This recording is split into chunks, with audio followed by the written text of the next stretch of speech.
is the Fitzy and Whipper with Kate Ritchie podcast. How good is that? It is Fitzy and Whipper with Kate Ritchie. Welcome to the podcast, guys.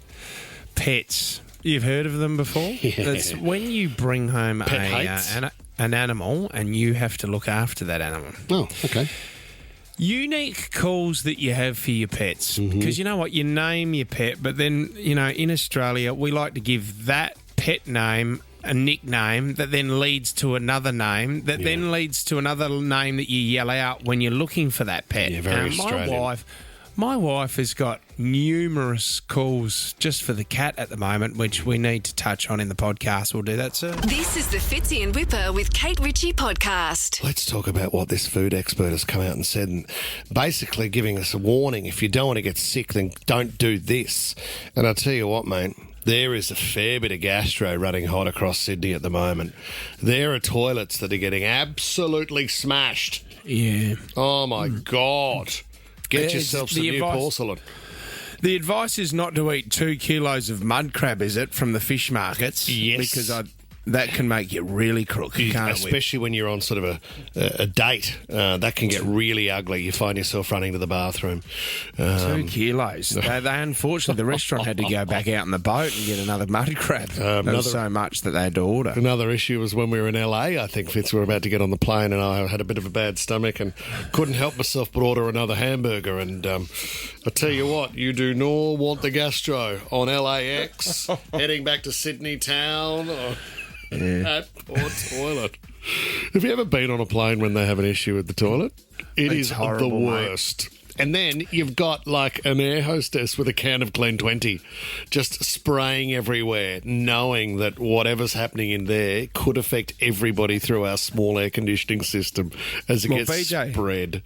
BJ was a flight attendant. She said it was the most stressful part of her job when the toilet went down. Oh. Because people freak out. People actually freak out. Well, I've got nowhere to go. You do. You panic. I remember getting on a plane heading back from Bali once and only. And I looked. Yeah, I went to Bali for a wedding.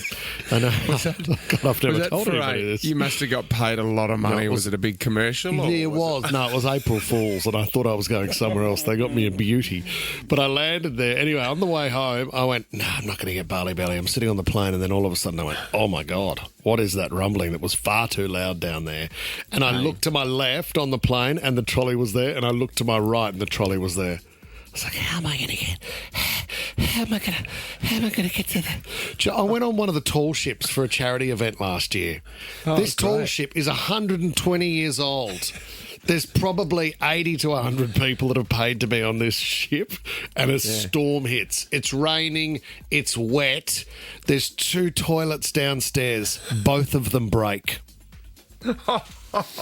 Security is running around the boat trying to stop people from urinating, boys and girls overboard. Yeah. People holding hands like balancing acts you've never seen in the middle of a storm just to get a wee away. Oh, great.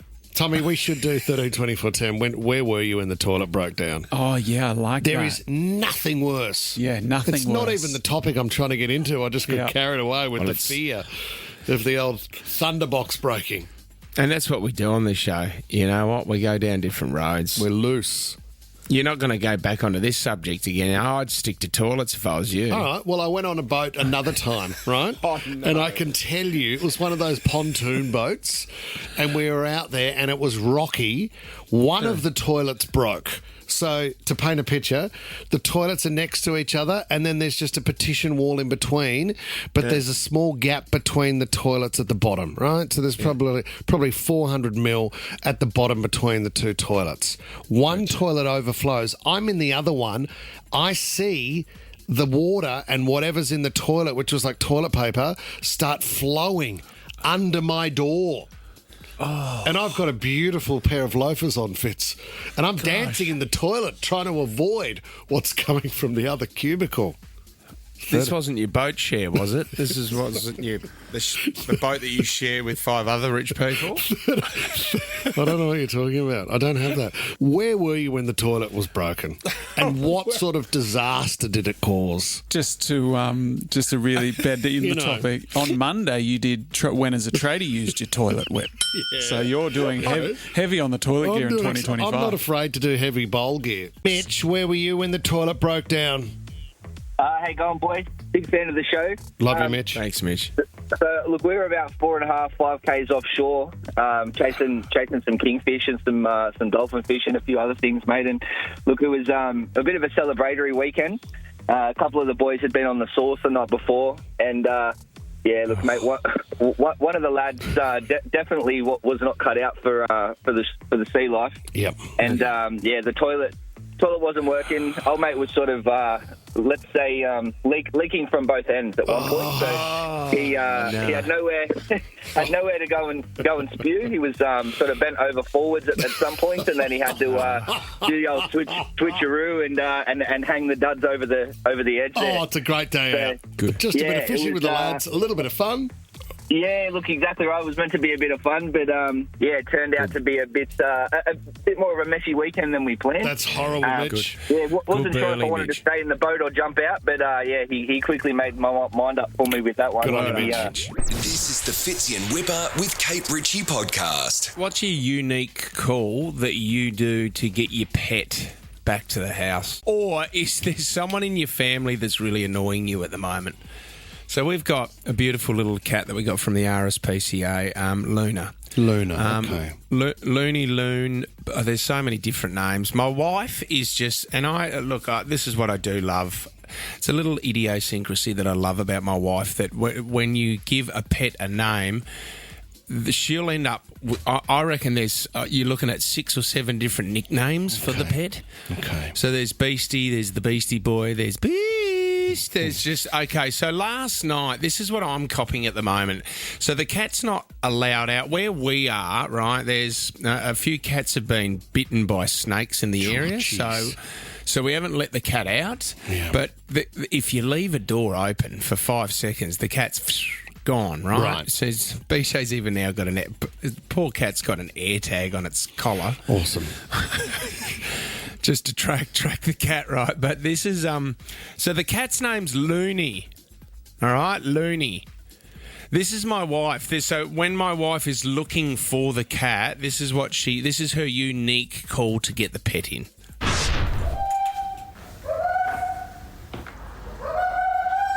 What?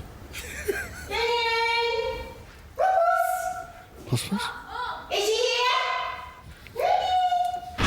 here? Puss. So the amount of times I just puss everywhere. It's just all day long thinking that the cat's left the house. And all your mates are turning up at the front door. We on, are we? Oh, the cat. Do you know what? I must admit, this is the best thing about having a pet is that you do have a unique call for it. Whenever you're walking your dog or, the cat's outside, to bring it in, there's a unique call that you have to get your pet in that's just between you and that pet. I think when you name a pet too, you have to consider yelling it out in public.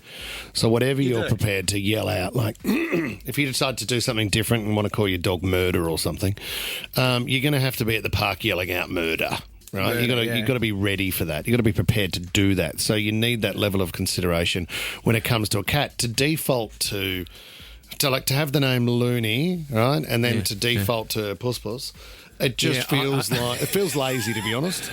Well, just for Beastie, my dog, just that simple, That dog will stop and turn. If he's approaching a road, he will stop and turn and he will look at me and he'll go, all right, you want me to stop? That's good, isn't it? It's amazing how good it is. Because we had a dog called Jessie, and it was like, Jessie, Jess. But if you called Jessie at the park, 10 dogs came running. It was such a common name. It was the worst name for a dog. Poor thing had a prolapsed vulva, you remember, Tommy, and Mum had to put the cream on it. Katie in Blacktown. Now, we're going to have to get you to perform this, Katie. I'm sorry, but what do you call to get your dog to come? Okay, so I've got 3 dogs. One's name's Patches, and he's, like, super jealous. So if we ever want him to come, if we say Patches, he will never come because he's, like, super mean.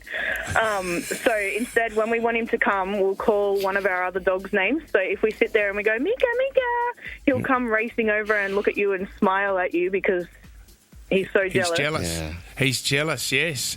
So you have to call the other dog's name to get one dog to come to you, Katie. Yep. Right. And then the other one will still come because they're nicer and they come to their own names. But And the other one always comes first. yeah. Right. Okay. No, I like that. I like it. Let's go to Brooke in Glenmore Park. Have you got a unique call? Is it a dog or a cat, Brooke? What have you got? It's a dog. So he used to go out and he'd wander around the backyard at night. When you get sick of waiting, you just shake the bag of cheese and he would come running. Oh, Lisa uses that for me a lot. Jalen's given us a call from North Ryde. Jalen, is it a dog or a cat? It's a cat. We've got 2. His name, the first one is Benji. He's a big fat tabby cat. And when he has his dinner, he makes a really specific squealing noise. So when we call him inside, we go, pig!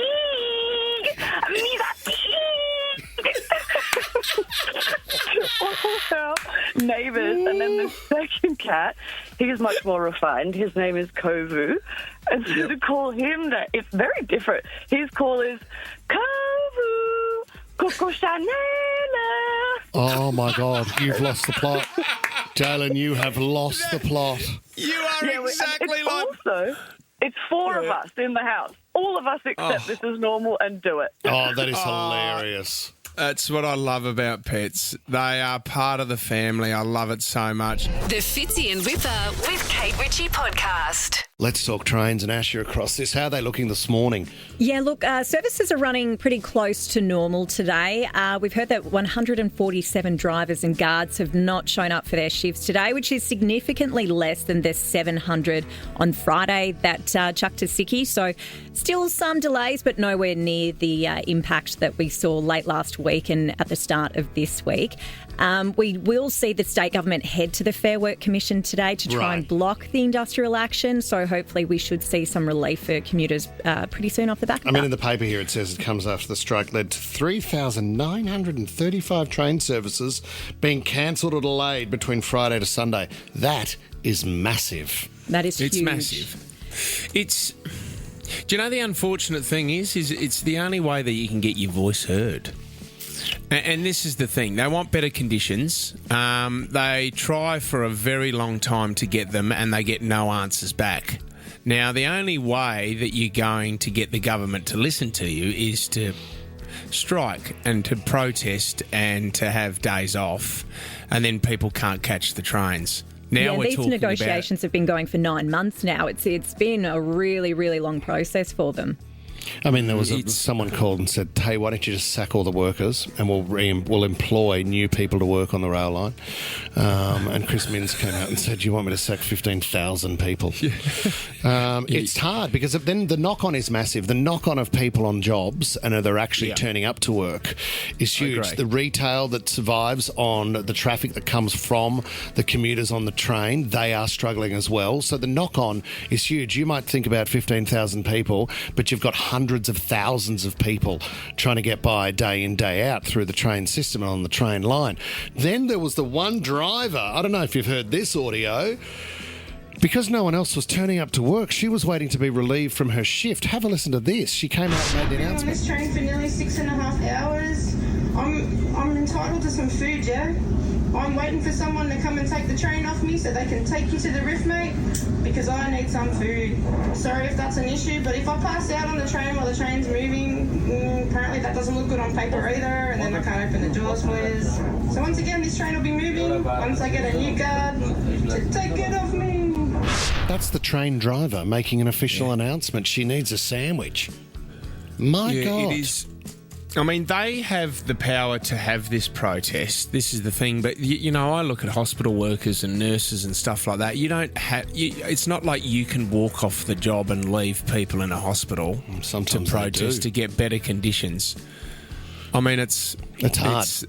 It's really, really hard. It's hard. And then the government are put in the position as well.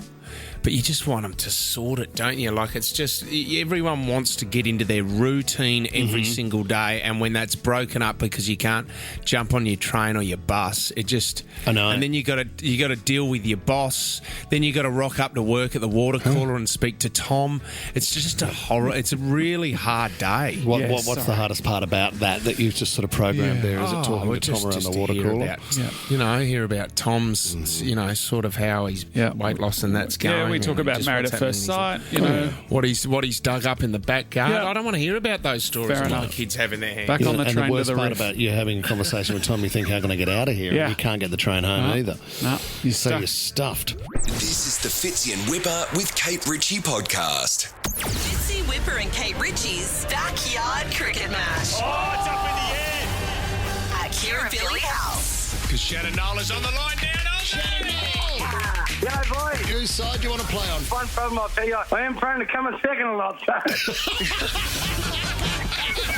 That's right, guys. Shannon, I'll join my team, Fitz, for the Prime Minister's back. Pretty good, actually. I've been warming up my my tonsils for that, because you need to yell as loud as you can. Tommy, have we got Tommy's "How's that" in there? It's not really Tommy. You need to really. Okay. It's more how's that? Yeah. it's a bit softer. How's that? Yeah, it is a bit softer, guys. This is an intervention. Oh, hang on a minute. I'm so sorry. This is an intervention. What's happened here? My name is Ben Fordham from Radio 2GB. You mean level 2 of the building? Yeah, two floors away from you guys. What are you doing? I've entered the studio unofficially on my summer pass Mate, just to make an announcement. ask for an invitation. What's going on? Wow. I hereby announce that I'm also going to be playing in this game of backyard cricket. Oh, No, you've invited yourself. Excuse me. I've said that I will be playing in this game of backyard cricket. I didn't discuss how I came to be playing in the game of backyard cricket. Yeah, that's great. But you're right. If we're to get really specific, I haven't been invited, but I'm playing. I don't want to miss out on this. It's the biggest thing in Sydney. Aren't you a regular? Did you play last year? I couldn't be there last year. The year before but I you played were. the years before. Yeah. But Albo and I, we had a bit of a difficult year last year. What happened? Oh, we just had a couple of interviews that just got a bit punchy, did it? Weren't too flash for him, and so I just thought I don't want to make it uncomfortable for him by turning up. But this year I want to make it uncomfortable.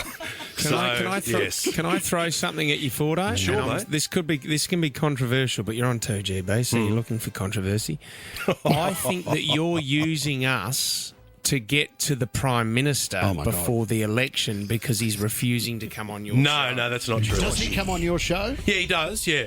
And in fact, look, we get along pretty well, and I contacted him when he bought the house at Copacabana. Do you remember when everyone was talking about that? Sure. That was my story. Yeah. And I called him and I told him, hey, I'm going to reveal this thing tomorrow morning about this $4.3 million house you bought. He would have been wrapped. He said, oh, do you have to do it tomorrow? And I said, yeah, I've got to do it tomorrow. Could you delay it 1 week? I said, no, mate, I can't delay it a week. And to his credit, I did the story. It was embarrassing for him because a lot of his Labor colleagues weren't keen on it. He called me that day and said, I want to thank you for calling me the night before and letting me know about it. So our relationship's back on track. But when I serve up a bit of chin music underneath the PM and he's knocked out cold at Kirribilli House and taken away in an ambo, we'll see how we're going Tommy, then. you know what I'd love to do with Ben Fordham? Yeah. We need a microphone on him. Oh, yes. I want to know the conversations you have. Well, that's the area where I excel. Yeah. It's the batting and the bowling where I struggle. Don't worry about the cricket part. I want you in there like a little investigator. It's a sledge fest, but you guys have done so well at pulling this event together. I mean, have a look at the list of people who are getting a run. Yeah, I mean, Ray Gunn. How did you get Ray Gunn? I mean, you saw Ray Gunn fall on the weekend dancing here in Sydney. Amazing. Back on her feet now and ready for backyard cricket. Is she going to wear the outfit, the Olympic outfit that made her famous? We're hoping so. It'd be fantastic. I mean, MJ Bale's on board. A celebration dance from Ray Gunn afterwards. Knowlesy's going to be singing the national anthem as well, which he's a bit nervous about. You couldn't get Guy Sebastian? Well, no, Guy. I mean, Guy has been a regular and a cracking cricketer too. Very good cricketer. But we just thought if you picture the beautiful landscape of Kirribilli House set on the harbour there and you want everything Australian, Shannon Knoll. Knowlesy, Ray Gunn. I'm having a look through the list here. Colin Fastnidge. Yep. Ange Cox from 7. Shervo's getting a run as well. And what about Ned Brockman? Oh, Who doesn't love Ned Brockman? I know. And bring the chalky milk too, Ned. Yeah, Ned's milk. It's Now, great milk, I isn't want it? to apologise for barging in here. That wasn't. No, you're it wasn't. okay, I just felt like I had a year off last year. I need to be back there. You can come in any time, mate. This studio door is always open. Oh, that's very kind of you. It's just a shame your show's on at the same time, so... That is a shame. Enjoy. And don't forget, on the day, if you do try to take over, there are snipers up there that the Prime Minister has, so we might have to utilise them at some stage. Yeah, be careful. Little Toto will be there. The little puppy dog. yeah. Do you remember Toto the dog?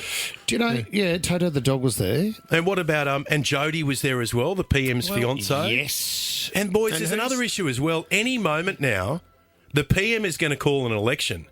So you do realise there's a lot of pressure on us and on this event Isn't because, well, everyone's guessing when's the big day. We thought it was going to be last Friday. Yeah, I know, but, It's got to be any day now. He might have to leave, imagine, mid-pitch. Yep. Mid-over. He says, I've got to go. I've got to go to the Governor-General's house and call the election. What about... We'd be part of history. Last year, we had fires, I think, on Tommy. And the Prime Minister, so professional, played cricket, baggy whites and jacket. He looked the part. Straight away after the game, tight jeans and hat. Cowboy hat. Men pair over a of certain R.M. age Williams. should not be wearing tight jeans. And but Bangy anyway. was out the door. I can't wait. He was off. I can't wait. Well done, professional. Fordo. Are we all feeling fit? Yeah, Fired up? Yeah, on the Monjaro. Well, thank you very much for kind of inviting me. Thanks, buddy. And I will be there. You're beautiful. See ya. Mike Well him done, up, Tom. mate. We Mike. love having 2GB breakfast show hosts on that don't have any problems around them at the moment. So thanks for coming on, mate. Come on, ramp it up. Okay, there is still one spot left for a listener to join the team. Register at the Nova Play. You could be there at Kirribilli House with us. This is the Fitzy and Whipper with Kate Ritchie podcast. Well, it was a big day yesterday. We've been waiting for this. The Reserve Bank Board on Tuesday announced a cut of 0.25 basis points. Interest rates, they have cut. I said what? They have cut 0.25 points. They have cut. You want to put it in my bank? I said what? No. I said what, mate? I said, what was that? That was my reaction yesterday. I Oh, was my very, God. very excited. Is it a double-edged sword, though? This is what we need to look at. And one man that we always get on, he is a ComSec market analyst and a good mate of this show, Tom Petrosky. Welcome, Tommy! Fellas, Katie, good to chat. Well, Tom, I messaged you yesterday when the announcement came through at 2:30 and you suggested I run off and buy a Lamborghini, which I did, because there was now so much cash in everybody's pocket. I hope you're still backing that decision. Whipper, I enjoy seeing you driving a Lamborghini. Actually, I reckon you'd probably struggle to squat into it. They're pretty low, those devices. I wouldn't be able to get out. I'd be a turtle on my back. You'd have to get winched out. Airlifted through the sunroof. Tommy, is it? Look, are we worried now? Because look, everyone's going, well, this is great. Now that we've got an interest rate cut. That's fine. We're going to save about $1,000 a year. But then does, cost of living still go up? Inflation still might go up. I mean, is there a double-edged sword to this, Tommy? It's a good point that you make, Fitzy. The RBA said yesterday when they cut the rates that the job on inflation hasn't been completed. In fact, Michelle Bullock said that they can't declare victory on inflation. So it was what you would call a hawkish rate cut. I don't know who had the obsession with birds in the early days of central bank language, but if they're talking about rates being cut, they talk about dovish. If they talk about rates going up, they talk hawkish. It's worse than a game of golf. Someone was a bird watcher out there. Maybe Bill Laurie had something to do with the early days of central bank language. But the bottom line is that yes, we got a rate cut yesterday. Whether or not we get rate cuts in the future is less certain. The market's pricing at the moment 1 in 5 chance in April, a 1 in 2 in May. So we need to get some reports out of the way in terms of the latest inflation figures, growth figures, those types of things before we can speak with a little more certainty on whether or not we'll get future rate cuts. Tommy, the Prime Minister has also come out and said, guys, I have nothing to do with the RBA. I'm not in charge of this. So if he's just suggesting that this was a cut that was pushed by my party for the sake of then pulling the trigger on an election, you don't back that call? Look, I don't know about the manoeuvrings at that type of level. I'm just a humble guy that, has to put his pants on one leg at a time in the morning. That's a question well beyond me. I'm so sorry, 'cause I don't know either. Look, an election does cloud the picture a little bit. So, we could have one sooner rather than later, and that could be a factor that keeps the RBA on the sidelines for a little longer as well, so that's worth considering. They would prefer not to get embroiled in that political conversation. They've been right in the nub of it for the last little while. They'd like to keep out if they had the choice. But all that money you've now got on a monthly basis, Tommy, you've got to work out whether to buy a new surfboard or a beard trimmer. Actually, I forked out for a new beard trimmer the other day, on sale, of course. I'm not in Whipper's position where the money that he saves on his mortgage, he'll have to spend on one tyre of his new Lamborghini. So, different strokes, you know what I mean, Tommy? Mate, always a pleasure, Tom. Thanks for coming on the show, legend. Thanks. Take care. Bye. Thanks, matey. Bye-bye. This is the Fitzy and Whipper with Kate Ritchie podcast. We touched on this the other day, Fitz, but now we have a couple of statistics out of Sydney and New South Wales. The damage being caused by e-bikes. Here we go. There's been a 400% increase in hospitalisations from injuries caused by the e-scooter. Now that's just coming off or charging them? Coming off. That's outside of the battery issue, which everybody's talking about. In the paper, you'll hear about a story in Guildford where the entire house was burnt down from one of the lithium-ion batteries, which has been a huge issue, as we know. So the number of total kids hospitalised is at 78. It goes on to say there's been 2/3 of injured kids not wearing helmets. There was a bloke roaring up our street yesterday as fast as a motorbike. This guy was flying, and he was a school kid without a helmet on, and I thought, mate, you've got to slow down. I watched him go up the street. He then did a jump off the footpath. Yeah. And he's heading towards an intersection at 100 miles an hour. I thought, mate, you've got to be so careful. There will have to be at some stage legislation against legislation. Yes. About the power of some of these e-bikes, because like I said, Huey's mates are buying just normal bikes, and then they're adding on the motor. Yep. And some of them, they can get up to 60, 70 k's an hour. You come off of that. The other thing as well, they're getting confident now that they can get more speed over a jump. This is the thing. Yeah, I know. So they're getting more air, and it's harder to land, and they're injuring themselves. Do you remember, Fitz, when we were sort of 21, if someone lost their licence drink driving, you could buy these scooters. And people would then ride a scooter, like a motorised scooter, and it had a top speed of about 20 clicks. Well, that's illegal though. You can't. No, but it was a capped speed. So these scooters could only go so fast, and it was limited. And that was for the same reason that, hang on a minute, we can't have scooters roaring through neighbourhoods. And now you've got the bikes and the scooters that are just cutting it up everywhere. Like, they're on fire, pardon the pun. Yeah. And, it's amazing now that the psyche is whenever you hear of a house fire or something like that and there was a shocker overnight, your mind goes to a lithium-ion battery. Well, this is the thing. You'll still be able to get them somewhere. I mean, you can, it's like a vape, isn't it? You can go in a convenience store and grab yourself a pineapple vape and also an e-scooter if you want to. That's a great afternoon. They'll have them out the back. 13 24 10 if you want to jump in on this conversation. But like you, we sit here today and we don't know what the rules are. Like, there must be a speed limit on them. I don't know. I've no idea at all. What? And we're getting... This is I should have brought this up with Maggie Dent yesterday. What do you say when your kids' response is everybody's got them? Everybody's got them. And this is the thing. Lenny wore us down with the PlayStation 5. Yeah. It took it took over a year when the PlayStation came out, but he just kept begging, and to the point of everyone in my class has got one. What's the answer to that? Well, you're the only one that doesn't then, mate, unfortunately. You're not going to have one. Do you know what Ted said to me the other day? And I thought this was so mature for a 10-year-old. He's not allowed to play fortnight during the week. So it's only on weekends, and he clocks up a couple of hours in downtime, sort of after lunch. Anyway, he said, "You know what, Dad? I don't think I'm going to play Fortnite anymore." I said, "Why is that, mate?" He said, "I think it's making me a bit angry. It's making me disinterested in school, and it's making me a little bit angry." I mean, he's great with a sniper headshot, with his chosen skin, and his emote. And he loves all that. But I just couldn't believe that I was hearing that from a 10-year-old. Ned in Rouse Hill, what do you think of the e-bikes, Ned? Yeah, I don't think they're safe for kids. I was driving the other day in this quiet street, and then these two kids just come blazing down, not looking anywhere, and, they don't even care that they were so close to crashing into me. That's the problem. The pace of the bike and a teenager, you're fearless.